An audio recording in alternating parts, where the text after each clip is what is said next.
I'm Loretta, my little boy is Ryan. His dad is called Sean. He does have a half-sister called Gemma who lives with her mum. Ryan is just amazing, and it's nice to be able to celebrate his 4th birthday coming up and not have any worries like we have had in the past. Ryan's history, pregnancy was normal up until about 30-ish weeks. Ryan was born by emergency cesarean.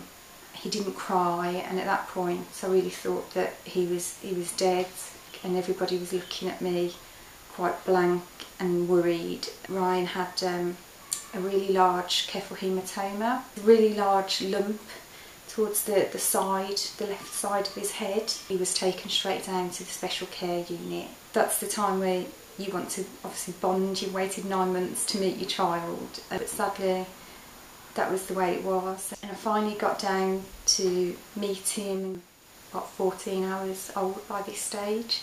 They said that he'd had a short-lived seizure. I wanted to obviously keep him in special care and keep an eye on him. We didn't know whether we were coming or going at this stage, but you pick yourself up and you keep going because you've got this little tiny little life that that needs you. We had all these tests then started coming, and we got a bit fed up and we put our foot down and we said, it's 2 weeks now, we think it's time for us to take him home. Before he left, he'd had a cranial ultrasound and the results had come back clear, and they said that there was no reason why Ryan shouldn't meet his milestones in his development, but as a matter of course they would send us general appointments with the paediatrician. We had our first physio, I think he was about 5 weeks old.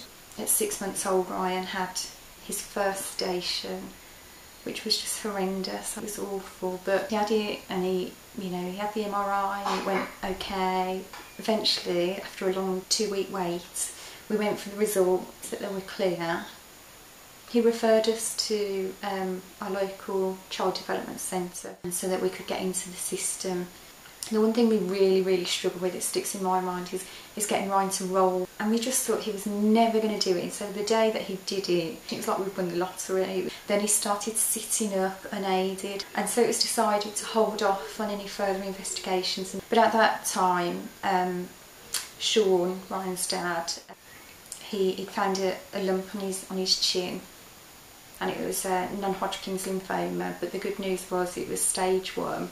So it was curable, and so we were just reeling from that news when I'd noticed that Ryan had got a lump in his tummy. Given that we'd just got the diagnosis of his dad having cancer, you just don't think that lightning will strike twice. One of the senior consultants who we'd met on the special care unit came to see us. The senior doctor examined Ryan. She straight away said that she thought that Ryan had a tumour, and at that point she didn't say it was cancerous, but we could tell that's what she was trying to break to us. Prior to that, it'd always been about when Ryan would walk and would talk, etc, etc. And actually at that point none of it mattered, because it was all about whether Ryan would live to walk or whether he would live to talk. And it was really a fight for his life at this stage. So we saw a countless number of doctors, as you do again. They couldn't understand why we hadn't had a diagnosis for Ryan's delays. Ryan went on to have he had 4 weeks of preoperative chemo. Then he had his tumour and kidney removed. He had 2 weeks to recover from his operation.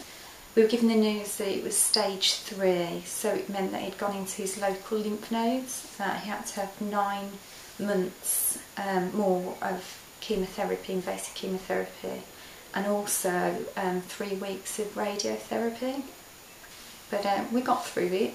So then it was about giving Ryan the time to get better. Despite everything that he was going through, he was still making progress. While Ryan was on treatment, he was also isolated from other children in case he picked up an infection. So we started to try and integrate him with other children, but because all the other children his age, his peers, they were all walking and running about.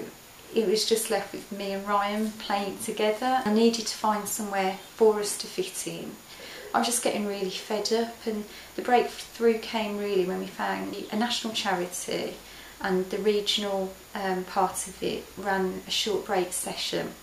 One of the mums who also goes to the short break service, she said, well, actually you're not alone. So when she told me to look up SWAN on the website, it was really like a light had been switched on. I think that's why it's so important, the work of SWAN, is to get the message out there. And it's just the support that's there is amazing. It can offer you sensible, grounding advice.